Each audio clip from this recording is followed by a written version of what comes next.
오늘은 요한복음 6장 1절에서부터 15절을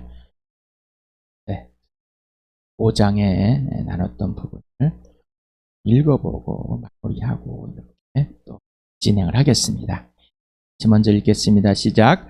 예수께서 그들에게 말씀하셨다. 내가 진정으로 너에게 말한다. 아들은 아버지께서 하시는 것을 보는 대로 따라할 뿐이요 아무것도 마음대로 할 수 없다. 아버지께서 하시는 일은 무엇이든지 아들도 그대로 한다. 아버지께서는 아들을 사랑하셔서 하시는 일을 모두 아들에게 보여주시기 때문이다. 또한 이보다 더 큰 일들을 아들에게 보여줘서 너희를 놀라게 하실 것이다. 아버지께서 죽은 사람들을 일으켜 살리시니 아들도 자기가 원하는 사람들을 살린다. 아버지께서는 아무도 심판하지 않으시고 심판하는 일을 모두 아들에게 맡기셨다. 그것은 모든 사람이 아버지를 공경하듯이 아들도 공경하게 하려는 것이다. 아들을 공경하지 않는 사람은 아들을 보내신 아버지도 공경하지 않는다. 아버지께서는 아들을 사랑하셔서 하시는 일을 모두 아들에게 보여주시기 때문이다. 또한 이보다 더 큰 일들을 아들에게 보여주셔서 너희를 놀라게 하실 것이다. 아버지께서 죽은 사람들을 일으켜 살리시니 아들도 자기가 원하는 사람들을 살린다. 아버지께서는 아무도 심판하지 않으시고 심판하는 일을 모두 아들에게 맡기셨다. 그것은 모든 사람이 아버지를 공경하듯이 아들도 공경하게 하려는 것이다. 아들을 공경하지 않는 사람은 아들을 보내신 아버지도 공경하지 않는다. 내가 진정으로 너에게 말한다. 내 말을 듣고 또 나를 보내신 분을 믿는 사람은 영원한 생명을 가지고 있고 심판을 받지 않는다. 그는 죽음에서 생명으로 옮겨갔다. 내가 진정으로 너에게 말한다. 죽은 사람들이 하나님의 아들의 음성을 들을 때가 오는데 지금이 바로 그때이다. 그리고 그 음성을 듣는 사람들은 살 것이다. 그것은 아버지께서 자기 속에 생명을 가지고 계신 같이 아들에게도 생명을 주어서 그 속에 생명을 가지게 하여 주셨기 때문이다. 또 아버지께서는 아들에게 심판하는 권한을 주셨다. 그것은 아들이 인자이기 때문이다. 이 말은 놀라지 말아라. 무덤 속에 있는 사람들이 다 그의 음성을 들을 때가 온다. 선한 일을 한 사람들은 부활하여 생명을 얻고 악한 일을 한 사람들은 부활하여 심판을 받는다. 나는 아무것도 내 마음대로 할 수 없다. 나는 아버지께서 하라고 하시는 대로 심판한다. 내 심판은 올바르다. 그것은 내가 내 뜻대로 하려 하지 않고 나를 보내신 분의 뜻대로 하려 하기 때문이다. 내가 내 자신을 위하여 증언한다면 내 증언은 참되지 못하다. 나를 위하여 증언하여 주시는 분은 따로 있다. 나를 위하여 증언하신 그 증언이 참되는 것을 나는 안다. 너희가 요한에게 사람을 보냈을 때 그는 이 진리를 증언하였다. 내가 이 말을 하는 것은 내가 사람의 증언이 필요해서가 아니다. 그것은 다만 너희로 하여금 구원을 얻게 하려는 것이다. 요한은 타오르면서 빛을 내는 등불이었다. 너희는 잠시 동안 그의 빛 속에서 즐거워하려 하였다. 그러나 나에게는 요한의 증언보다 더 큰 증언이 있다. 아버지께서 나에게 완성하라고 주신 일들, 곧 내가 지금 하고 있는 바로 그 일들이 아버지께서 나를 보내셨다는 것을 증언하여 준다. 또 나를 보내신 아버지께서 친히 나를 위하여 증언하여 주셨다. 너희는 그 음성을 들은 일도 없고 그 모습을 본 일도 없다. 또 그 말씀이 너희 속에 머물러 있지 않다. 그것은 너희가 그분이 보내신 일을 믿지 않기 때문이다. 너희가 성경을 연구하는 것은 영원한 생명이 그 안에 있다고 생각하기 때문이다. 성경은 나에 대해 증언하고 있다. 그런데 너희는 생명을 얻으려 나에게 오려고 하지 않는다. 나는 사람에게 영광을 받지 않는다. 너에게 하나님을 사랑하는 마음이 없는 것도 나는 알고 있다. 내가 내 아버지의 이름으로 왔는데 너희는 나를 영접하지 않는다. 그러나 다른 이가 자기 이름으로 오면 너희는 그를 영접할 것이다. 너희는 서로 영광을 주고받으면서 오직 한 분이신 하나님께 주시는 영광은 구하지 않으니 어떻게 믿을 수가 있겠느냐? 내가 너희를 아버지께 고발하리라고는 생각하지 말아라. 너희를 고발한 이는 너희가 희망을 걸어온 모세이다. 너희가 모세를 믿었더라면 나를 믿었을 것이다. 모세가 나를 두고 썼기 때문이다. 그러나 너희가 모세의 글을 믿지 않으니 어떻게 내 말을 믿겠느냐. 너희는 서로 영광을 자꾸 이게 마우스가 움직여서 두 번 읽을 때가 있었습니다. 죄송합니다. 5장을 이렇게 한번 정리를 해봤습니다. 예수님이 오셨습니다. BC 4년 정도에 육체로 오셨고요. 그 전에 구약이 써져 있고 구약에서 이스라엘 백성에게 예언자를 통해서 하나님의 아들을 증언했습니다. 예수님 오신 후에 침례 요한이 증언했고요. 그 다음에 예수님이 직접 자신을 증언하는데 바로 하나님 아버지가 증언해주고 있다. 또 아들은 아버지를 증언하고 있다. 예수님이 죽으시고 부활하였습니다. 또 계속해서 개인의 죽음들이 있고 예수님이 다시 오실 예수님을 다시 기다리는 우리들입니다.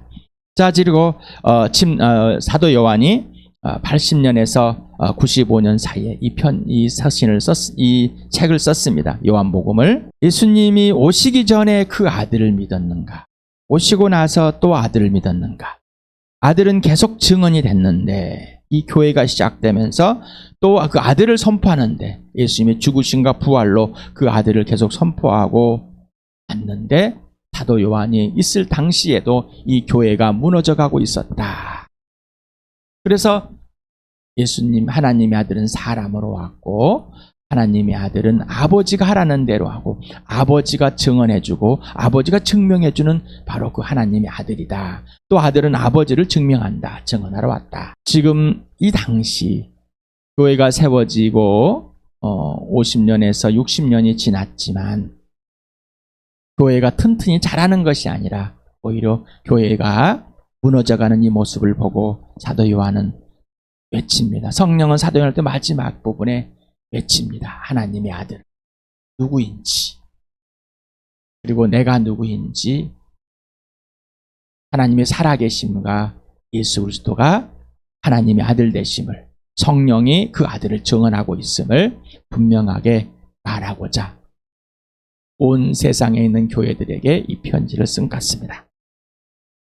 여러분, 지금 하나님의 아들 예수를 믿고 있습니까? 또 이 세상에서 믿고 있지 않는 여러분 주위에 있는 사람들은 누구입니까? 자, 여러분이 예수를 믿고 있다면 여러분 진정한 교회를 이루고 있습니까? 지금에 있는 교회들. 그러면 성령은 지금 우리 주함교회에 이 사도 요한을 통해서 2000년 전에 선포했던 내용을 지금도 동일하게 성령 하나님께는 선포하고 있을까요? 여러분 한번 생각을 해보시기 바랍니다. 모두가 다 육신의 죽음은 정해져 있습니다. 그러나 진짜 문제는 영혼이 죽어 있다는 것입니다. 그 영혼이 이미 죽어 있어 살아나야 하는 인생의 문제가 해결돼야 된다는 것이죠. 인생의 문제가 해결됐으면 진짜 교회로 이 땅에서 하나님의 나라를 살아야 할 이유가 분명하고 영원한 생명으로 예수님이 이 땅에 사신같이 살 수 있는 그 특권을 누리는 자, 아버지가 하라는 대로만, 우리는 예수님이 하라는 대로만 살아가는 그런 주함교회 되길 축복합니다.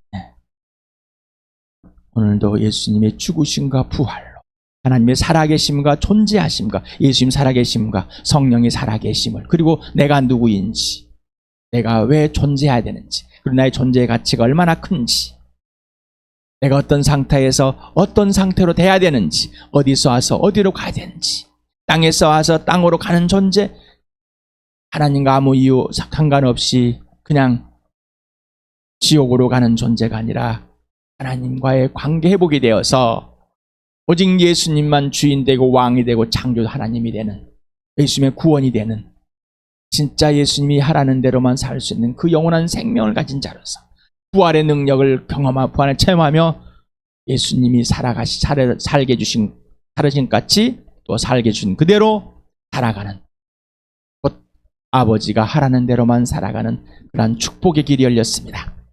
보이지 않는 세계를 확 봐버렸습니다. 하나님의 나라와 천국. 그래서 이 땅에서 하나님의 나라로 가는, 다시 거듭나서 하나님 나라에 들어가 있고 가고 있는 그 영원한 생명을 누리길 축복합니다. 요한복음 6장 1절에서부터 15절까지 같이 읽겠습니다. 시작.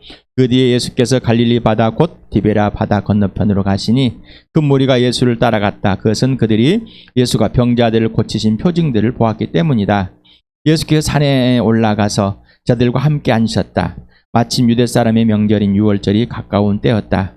예수께서 눈을 들어 큰 무리가 자기에게로 모여드는 것을 보시고 빌립에게 말씀하셨다. 우리가 어디에서 빵을 사다가 이 사람들을 먹였느냐? 예수께서는 빌립을 시험해 보시고자 이렇게 말씀하신 것이다. 예수께서는 자기가 하신 일을 잘 알고 계셨던 것이다. 빌립이 예수께서 이렇게 대답하였다. 이 사람들에게 모두 조금씩이라도 먹게 하려면 빵 200다나리온치를 가지고서도 충분하지 못합니다. 제자 가운데 하나이며 시몬 베드로와 형제가 아닌 안드레가 예수께 말하였다. 여기에 보리빵 5개와 물고기 2마리를 가지고 있는 한 아이가 있습니다. 그러나 이렇게 많은 사람에게 그것이 무슨 소용이 있겠습니까? 예수께서 사람들을 앉게 하여라 하고 말씀하셨다. 그곳에는 풀이 많았다. 그래서 그들이 앉았는데 남자의 수가 5,000명쯤 되었다. 예수께서 빵을 들어서 감사드리신 다음에 많은 사람에게 나누어 주시고 물고기도 그와 같이 해서 그들이 원하는 대로 주셨다. 그들이 배불리 먹은 뒤에 예수께서 제자들에게 이렇게 말씀하셨다. 남은 부스러기를 다 모으고 조금도 버리지 말아라. 그래서 보리빵 5덩이에서 먹고 남은 부스러기를 모으니 12광줄에 가득 찼다. 사람들은 예수께서 행하신 표징을 보고 이분은 참으로 세상에 오시기로 된 그 예언자이다 하고 말하였다. 예수께서 사람들이 와서 억지로 자기를 모셔다가 왕으로 삼으려고 한다는 것을 아시고 혼자 다시 산으로 물러가셨다. 5장과 6장의 시기적으로는 1년 정도 차이가 난다고 신학자들은 연구해 놨습니다. 그래서 요한복음의 예수님의 공생의 6월절이 3번 나옵니다. 우리가 2장을 했었죠. 성전 청결할 때. 그 다음에 지금 하는 오병이어 예언할 때 6월절, 그 다음에 마지막 주간에 있는 6월절 이렇게 3개가 나옵니다. 그래서 학자들은 최소한 3년 반 정도 예수님이 공생의 시작을 했을 것이다. 그런데 공관복음에서는 마지막 고난에서만 나옵니다. 물론 누가복음에서 어린 시절에 예수님이 6월절에 올라갔다가 또 하나님의 지혜로 표현하는 그 내용은 나옵니다만은 요한복음의 7대의 기적을 표징을 하나님의 아들됨을 보여주는 내용을 이렇게 봤었죠. 오늘은 4번째 오병이어 5,000명을 먹이는 사건입니다. 남자만 5,000명입니다. 그래서 아이들이 있었고 요즘 세대로 보더라도 최소한 10,000명에서 20,000명 이상은 되지 않았을까 추론해 봅니다. 거기에 장소가 있습니다. 빈들입니다. 또 일시는 해가 질 무렵이라고 봅니다. 그래서 여기서는 마가복음 6장 37절 44절에는 참조하면서 같이 비교 또 대조하면서 왔습니다. 지금 무리들이 있습니다. 5,000명이 남자 5,000명 수만 명이 모였을 겁니다. 그 해질 무렵에 먹을 게 없었고 어떻게 이들을 먹여야 할까? 근데 해질 무렵에 이렇게 많은 사람들이 와 있을까? 여기에 예수님 함께 몰려오고 제자들 함께 있는 가운데 있습니다. 예수님께 찾아온 이유는 앞전에 병자들을 고쳤습니다. 그래서 5장에 38년 된 병자를 고친 그 사건을 편집을 해놓은 것 같습니다. 제자들이 생각했습니다. 무리를 보내어 사 먹게 하자. 이걸 어떻게 해결해야 될까? 배고도 고픈데. 살이 흩어져 각자가 해결하면 좋겠다. 예수님 생각. 마가복음 6장에서는 너희가 먹게 하라. 요한복음에서는 빌립에게서 어디서 빵을 사 이 사람들을 먹이면 좋겠냐 하고 질문을 하고 시험을 했습니다. 제자들 및 빌립의 반응은 어땠어요? 이 사람들을 먹이려면 200다나리온. 다시 말하면 우리가 200일을 일해야 되는 일을 해줘도 그 값으로도 이 많은 사람들을 먹거리를 해결할 수가 없습니다. 참담한 이 상황. 그래서 이들은 하나님 아버지의 계획을 하나님 아들 예수의 계획을 전혀 보질 못하고 있습니다. 예수님은 어떻게 하실 것입니까? 라고 물어본 사람이 없어요. 상황과 환경입니다. 빈들이 회질 무렵이고 남자만 5,000명. 지금 여기에 당장 먹을 것을 해결해야 되는데 없습니다. 다른 장소에 가도 해결이 안 됩니다. 당장 그 많은 사람들이 터였을 때 어떻게 해결하겠습니까? 이들은 근심, 걱정, 불안 요소가 잘 있습니다. 두려움이 있습니다. 제자들의 생각과 태도는 보면은 자신들의 경험을 통한 자신이 보고 느끼고 해왔던 것만 그걸만 가지고 판단하고 있습니다. 자기중심적인 생각에 들어있는 것 같습니다. 예수님의 계획을 전혀 알고 싶지 않습니다. 그렇게 예수님께서 알려주고 있지만은 나는 이렇다라고 계속해서 알려주고 있지만은 제자들은 그렇지 않고 자기 생각에 푹 빠져버렸습니다. 헤어나질 못한 것 같습니다. 그래서 자신이 먼저 해결합니다. 어떻습니까, 여러분은? 어떤 상황과 환경에서 어떤 것들이 문제라고 생각했을 때 내가 먼저 해결하려고 하는 거지 않습니까? 하나님을 완전히 무시하고 하나님 아버지의 계획을 이미 아들에게 알려줬고요. 아들은 하나님 아들 예수 그리스도는 이걸 알고 있습니다. 어떻게 해결이 될 것인지. 하나님은 예수님이 하나님의 아들임을 증언하는 것, 증명해 줄 계획을 갖고 있습니다. 또 아들은 하나님 아버지 가서 아버지를 증언할 계획을 갖고 있습니다. 그래서 하나님 아버지와 아들이 일치되어 있습니다. 사람들에게 하나님의 아들을 보여줬는데 사람들의 입장에서는 병을 고쳤으니까 왔지만은 하나님은 부르셨습니다. 남자만 오줌 수많은 사람들을. 그런데 거기에 그 많은 사람들 중에 먹을 것을 갖고 있는 사람은 어린아이. 보통 먹을 것은 어른들이 갖고 다니지 애들은 갖고 다니지 않는데 그 중에서 수만 명이 모였는데 뭐예요? 한 사람. 이 나이. 하나님은 그 어린아이에게 보잘것없는 나이 준비를 해놨습니다. 근데 그 어린아이가 또 놀라운 일합니다. 예수님께 갖다 드립니다. 안드레에게 건네줍니다. 또 지자들이 물어봤을 때 여기 있어요라고 대답합니다. 그 어린아이. 여러분 어떻을까요? 빼앗길까봐 이 무리들 중에서 이게 있다면은 순식간에 빼앗길 수밖에. 두려워할 건데.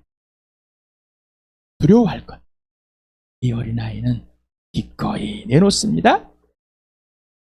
왜 그랬을까라는 질문해 보시기 바랍니다. 하나님은 하나님의 계획 속에 여러분을 초대하고 있을까요? 내가 예수를 믿지 않을 때도 하나님께 돌아가지 않을 때도 하나님은 계속 부르시고 하나님의 계획 속에 끄집어 넣으려고 그 계획을 이루시려고 하루 종일 눈도 떼지 않고 손을 내밀고 있었습니다. 정말이에요. 그리고 지금 인생의 문제 해결돼 영원한 생명을 갖게 해주시고 교회를 누게 해주시고 하나님의 자녀가 되어 하나님 나라에 들어가서 이 땅에서 하나님 나라를 누리며 살게 해주는 지금도 마찬가지입니다. 예수님께 무리된 생각을 합니다. 예수님. 마가복음에 이렇게 씁니다. 큰 무리를 목자 없는 양처럼 봅니다. 목자가 없이 이리저리 흩어져 버린 양. 어느 하나 보호자 없이 있는 불쌍히 여깁니다. 그러면서 여러 가지로 이미 가르치고 있습니다. 여기에 제자들도 동일하게 앉아서 들었겠지요. 요한복음엔 자신이 눈을 들어서 큰 물을 보는 그냥 눈을 들으라는 건 뭐예요? 정말 주시하라는 것이죠. 완전히 관찰하라는 것이죠. 눈을 다른 데로 피하면 안 됩니다라는 거예요. 몰두하라는 얘기죠. 그래서 정말 예수님은 몰두하면서 사람 한 사람이 오는 것을 다 확인하셨습니다. 그리고 이제 상황에서 이제 하나님께서 하나님의 일을 아들로부터 행하게 하실 때 자, 앉게 합니다. 그래서 감사와 축사를 하면서 마가복음은 제자들에게 빵을 주고 나눠주라 하지만은 요한복음은 직접 무리에게 나눠줬다고 표현하고 있습니다.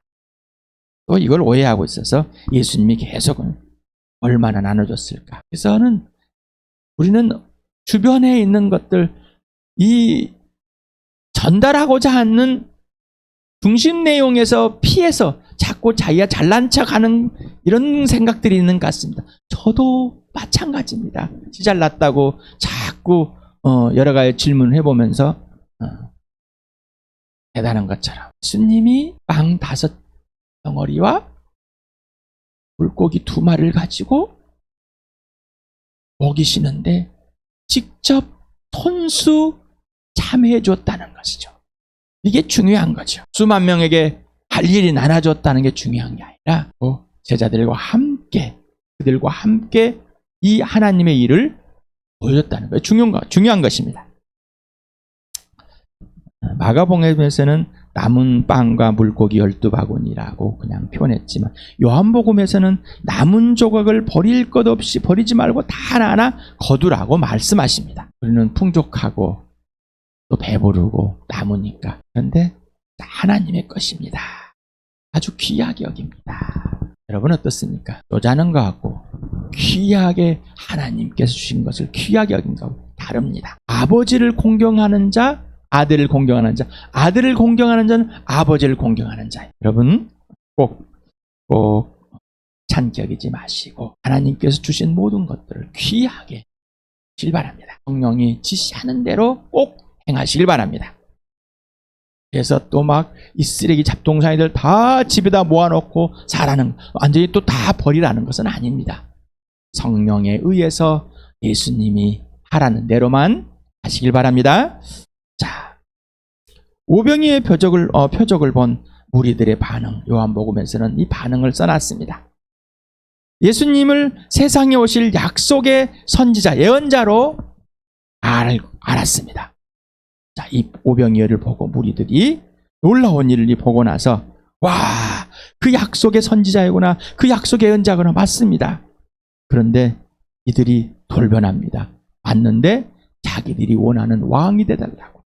지금 이스라엘은 로마의 침략 받아서 나라의 통치권을 잃어버리고 로마의 식민지가 되어 있는 상황에서 당신이 우리의 진짜 이스라엘 왕이 되어 주십시오.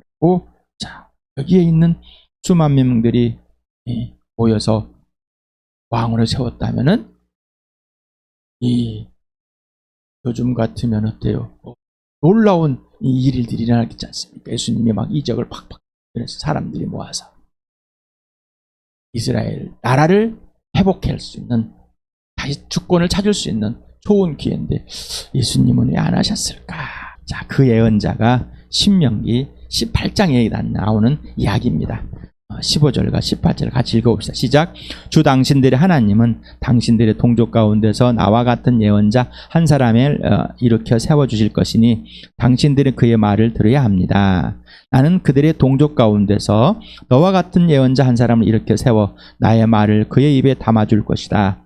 그는 내가 명한 모든 것을 그들에게 다 일러줄 것이다. 자, 이스라엘 백성들은 이 모세여경을 통해서, 신명기를 통해서 하나님의 아들 곧 메시아가, 그리스도가 오신다는 것을 알고 있었습니다. 바로 그 메시아가 왔다라고 생각했지만은 이제 보고 나에게 유익한 지금 현실에서 내가 생각하는 현실, 나의 지혜를 통해서 이 메시아를 이 땅의 왕으로 세우고자 하는 이 욕망이 생겨버렸습니다. 당신은 예수님이 하나님의 아들인 줄 믿거나 동의하고 있습니까? 야고보서 2장 19절 같이 읽겠습니다. 시작. 그대는 하나님께서 한 분이심을 믿고 있습니다. 잘하는 일입니다. 그런데 귀신들도 그렇게 믿고 떱니다. 그냥 정보, 그냥 눈앞에 있는 그 예수 맞아요 라고 인정할 수 있어요. 이거를 믿는다고 착각할 수 있다. 근데 누구도 그런다고요? 하나님의 대적자, 이 마귀의 쫄따구들도 그런다는 겁니다. 마귀의 이 쫄병들, 귀신도 그 정도는 알고 떨고 있습니다. 여러분은 어떻습니까? 하나님의 아들 예수 그리스도는 당신에게 누구이길 바라고 있습니까? 돈을 벌어주고 건강을 주고 내 말을 잘 들어주고 성공하고 출세하고 나를 도와주고 내가 할 수 없을 때만 잘 도와주는 신, 내 미래를 점쳐주는, 어떻게 할 것인지를 환하게 보여주고 잘 좋은 길을 인도하는 무당, 잘 달래주면 내가 얻을 수 있고, 내가 헌금하고 뭔가 했기 때문에 하나님은 잘 달래줘서 내가 원하는 것들은 해줄 수 있는, 내가 이 땅에서 배운 종교적 가치관으로 예수를 대하십니까? 당신에게 예수는 누구일까? 제자들 속에 있는 지사들 속에 한번 들어가 보십시오. 그리고 군중들 속에 한번 들어가 보십시오. 그리고 지금 내가 나에게 예수는 누구인가? 여러분, 그리고 부활의 주님을 직접 만나 사귀고 직접 알고 있는 그 예수 속에 한번 들어가 보시길 바랍니다. 5장과 6장이 연결되어 있습니다. 아버지가 하라는 대로 한다. 그래서 지금 6장에서 아버지의 계획을 알고 할 일을 알고 아버지가 하라는 대로 한 것이다 라는 보여주고 있습니다. 그리고 진짜 6장에서 진짜 영원한 생명, 하늘의 양식이 무엇인지를 알려주고 싶어합니다. 이 땅에 먹을 거 입을 거 마실 거 염려하지 말아라. 이 땅의 것들 때문에 벌벌 떨지 말아라. 진짜는 영원한 생명이다라는 거예요. 아버지는 아들에게 보여주시고 아들은 아버지가 하라는 대로 행하시는 것을 보았습니다. 성경을 연구했습니다. 그 오실 선지자를 지금 표징으로 보고 이해하지만 하나님의 아들임을 인정하지 못한 자신들의 왕으로 세우려 하는 겁니다. 그래서 5장 39절에 너희가 성경을 연구하지만은 내가 누구인지는 보려고 하잖아. 하나님인지를 보려고 하지 않습니다. 여러분 어떻습니까? 성경을 읽는데 왜 읽으십니까? 라고 여러분에게 질문을 수없이 했습니다. 성경 속에서 예수를 만나고 있습니까? 하나님 아버지를 만나고 성령을 만나고 있습니까? 그리고 내가 누구인지 그리고 우리가 누구인지를 분명하게 알고 계십니까? 성경에서 예수님과 삼위 하나님과 만나지 않는다면은 우리는 거짓말하고 있는 거고 그냥 성경을 봤을 뿐이고 독서할 뿐입니다라는 3장에서 그래서 이 땅의 일도 너희가 믿지만 믿을 수 없는 건데 하늘의 일을 어떻게 믿겠냐라는 것이죠.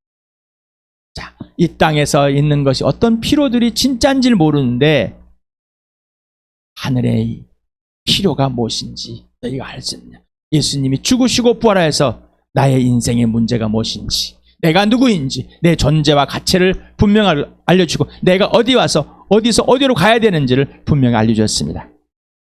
하나님께서 하시는 일을 보게 되면 하나님을 직접 인정하고 그 일에 동참하거나 무시하거나 자기의 수준으로 해석하고 자기 행위를 자랑하고 또 인정받기를 원합니다. 그래서 항상 불안하고 근심하고 걱정하는 것 같습니다. 아버지 아들의 관계와 질서처럼 아들 안에서 아들과 나의 관계와 질서가 되는 하늘의 양식 곧 영생이 전부입니다. 이걸 인생의 문제입니다. 이 문제가 해결되었다면 성경 속에서 예수님과 직접 인격적인 사귐만이 상황 관계에서 하나님의 아들께 직접 순종하게 되는 겁니다. 그래서 믿음과 사랑이 자라가게 되는 것이죠. 하나님께 부르시고 하나님께 예비하시고 하나님의 일을 보이시고 하나님의 일에 동참하게 하시고 하나님과 직접 1대1로 그리고 교회를 누리게 해주시는 것을 오늘 시간에 또 이후로도 우리 주함교회가 지체들이 각자가 함께 누리는 축복을 누리기를 원합니다. 하나님께서 나와 교회에 하나님께 하나됨을 보여주시고 보이기에 아주 작은 것들을 예배해 놓으시는 것은 어떤 것들일까요? 어린아이 같이 어린아이에게 아주 나에게 작은 것들을 준비해 놨습니다. 어떤 것일까요? 그것을 성령께서 나와 교회에 지금 하나님의 일에 필요한 것들을 내놓으라 하신 것이 어떤 것일까요? 구체적으로 알고 순종하시길 바랍니다. 선순종 후체험입니다. 선순종 후체험입니다. 어린아이 같은 두렵고 떨리지만 어린아이 같은 그러한 예수님과 관계 질서, 하나님 관계 질서를 누리면 좋겠습니다. 사랑과 믿음과 순종이 함께 여러분 오늘도 또 외쳐봅시다. 나의 인생의 목적은 오직 예수입니다. 나의 인생의 목표는 부활과 십자가입니다. 하나님의 아들을 아버지와 아들이 사귐 안에서 아버지가 하라는 대로 하는 아버지와 아들의 관계, 예수님과 나의 관계, 예수님이 내 안에서 영원한 생명으로 사랑으로 부활로 하나님 믿게 하는 그 믿음의 주로 완성자로 예수님의 순종으로 우리에게 행하시는 그 놀라운 일에 예수님께 처복종하는 나와 여러분 되길 바랍니다. 그래서 예수님의 열매가 맺어지는 우리 주와 함께 되길 축복합니다. 또한 한 해 동안 2020년 동안 이러한 복을 더 많이 더 깊게 높게 하나님께 부어주실 때 누리고 또 이 복음으로 죽은 자들을 살려내는 그런 놀라움, 그리고 또 함께 자라가는 놀라운 역사 나기를 축복합니다.